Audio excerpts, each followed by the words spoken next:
Vous êtes rassemblés dans le temple. Les 2 premières bougies ont été soufflées, mais ça va, vous n'avez pas peur, il y a encore énormément de lumière. Tout au plus avez-vous sursauté en entendant le cri sinistre d'un Angoulevent. La nuit est encore jeune, et votre groupe courageux a encore plein d'histoires et d'anecdotes à raconter. Une rafale de vent fait trembler la fenêtre et un fourrine que vous n'aviez pas encore entendu lance son son cristallin dans la nuit noire. Vous vous regardez, silencieux, quand le dernier de votre assemblée, un homme grand, vêtu d'un yukata noir veiné de gris et porteur d'un masque de kitsune noir dont les yeux cernés de rouge semblent dévorer la lumière environnante, jusque-là invisible et silencieux, prend une grande respiration et se lève. Il salue, puis s'assied en seiza et prononce la formule rituelle. Mukashi mukashi, hyakki hyakko. Tout d'abord, avant de raconter mon histoire, je dois vous parler des faits réels, historiques et bien documentés à propos de l'existence réelle et pérenne des Itobashira. Ils sont extrêmement anciens. Les plus vieux témoignages écrits parlant de cette technique datent des années 320, mais on devait certainement la pratiquer bien avant.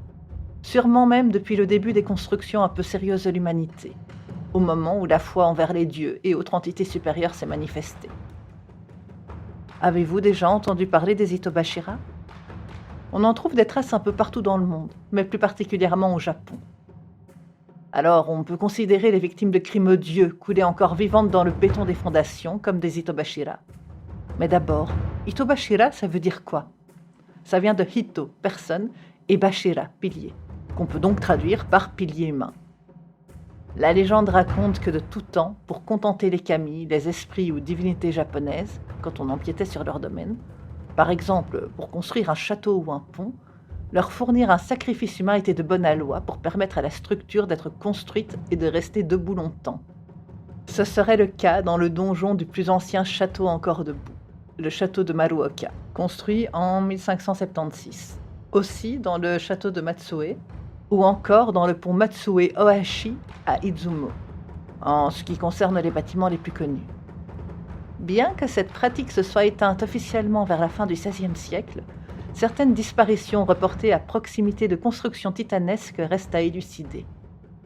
La rumeur que je vais vous révéler se passe à Tokyo, près du Kyoko.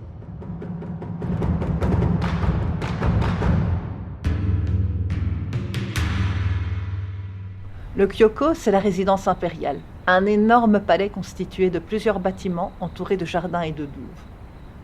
On y trouve de multiples ponts qui permettent de visiter les jardins, beaux et paisibles. C'est de l'un de ceux-ci dont je vais vous parler. Il se murmure qu'il est inconscient de traverser le pont Nijubashi certaines nuits, et que les téméraires qui s'y risquent disparaissent à jamais. Achevé en 1888, ce pont en pierre à double arche n'est pourtant pas bien long, à peine 26 mètres. On en voit le bout quand on veut le traverser. Il est particulièrement prisé par les touristes et les étrangers. Et il se dit que si on s'y jure son amour à minuit, les nuits sans nuages, on est assuré de rester ensemble. Et même si on y va seul, en murmurant tout au long de la traversée le nom de la personne qu'on aime, si les kami sont à l'écoute, c'est un nouveau couple qui se formera. Mais quand les conditions sont réunies, on raconte que qui compte l'empreinte disparaît à jamais. Quelles conditions? Les nuits sans lune, quand la brume monte doucement des douves et que même le chant des insectes nocturnes s'estompe dans le brouillard. Quand les étoiles et la lune ne sont plus visibles et que les animaux se taisent, que le monde entier retient son souffle, quiconque traverse le pont à ce moment précis disparaît à jamais.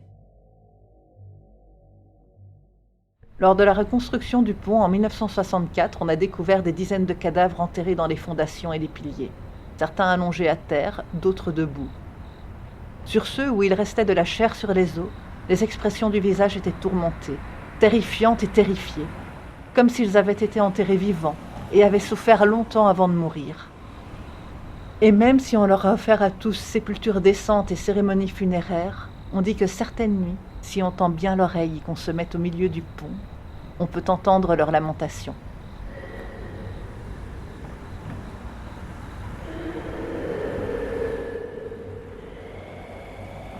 Bien sûr, le gouvernement a nié, comme si un pont pouvait tuer des personnes pour se maintenir debout. Allons, voyons, et pourquoi pas des fantômes vengeurs tant qu'on y est. Pourtant, lors de la rénovation suivante, on a découvert d'autres corps, eux aussi enterrés suivant les rites. Mais les disparitions ont continué. C'est probablement ce qui est arrivé à Aki et Aya, un couple de jeunes Japonais. C'étaient des lycéens sans histoire qui rentraient de leur cours du soir, le mercredi 8 septembre 2010. C'était une nuit sans lune, parfaitement propice à la promenade. Les températures étaient encore estivales, mais sans être trop chaudes et humides. Les moustiques s'étaient calmés, et même si les vacances étaient finies et que les cours avaient repris, on sentait encore dans l'air les festivals et les feux d'artifice. Ça faisait quelques mois qu'ils sortaient ensemble en cachette. Fort heureusement pour eux, ils habitaient dans la même rue, ce qui leur permettait de faire les trajets ensemble, au vu et au su de tout, sans être inquiétés. Ce soir-là, amoureux comme jamais, et ayant entendu la légende du pont de l'amour, la légende du pont Nijubashi, ils ont décidé d'y échanger leurs vœux, avant de se révéler au monde entier. Ils ont donc fait un détour, se dirigeant vers les jardins du palais impérial. Il était fermé, mais peu importe. La traversée du pont jusqu'à la muraille principale était accessible. Quand ils sont arrivés, le brouillard a commencé à se lever, enveloppant les lampadaires, arbres et piliers d'une lueur ouateuse, presque féerique. Ils ont vu ça comme un bon présage. Juste devant le pont, ils se sont échangés un baiser, collés l'un contre l'autre avec amour. Puis, main dans la main, ils se sont avancés. Au début, leurs pas ont résonné sur la pierre du tablier du pont. Puis peu à peu, ils ont été absorbés par le brouillard jusqu'à disparaître complètement.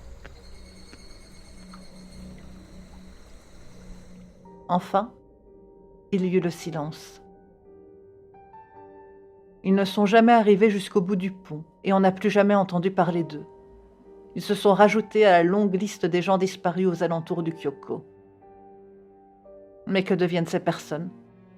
Des Itobashira, des piliers humains, sacrifices vivants offerts aux kami, les dieux et aux esprits des eaux, pour maintenir le pont debout et fort contre les éléments et qui depuis 1888 prend régulièrement sa ration de malheureux. Lors de sa dernière rénovation en 2012, d'autres corps ont été retrouvés, exactement au même endroit, dans les mêmes positions que ceux découverts précédemment. Certains avaient encore leurs papiers d'identité sur eux, permettant de connaître leur nom. C'était le cas de Aya et Aki, main dans la main, le visage figé dans une expression d'effroi. Pour les autres, sans surprise, c'étaient les corps des malheureux disparus lors de la dernière décennie. Croyez-moi, ou ne me croyez pas, mais faites donc attention si d'aventure vous passiez sur le pont Nijubashi à Tokyo lors d'une nuit sans lune. Faites attention si vous êtes trop proche de l'eau et que vous percevez des soupirs ou des cris, des mains fantomatiques s'empareront de vous pour vous mener dans les abysses, leur tenir à jamais compagnie.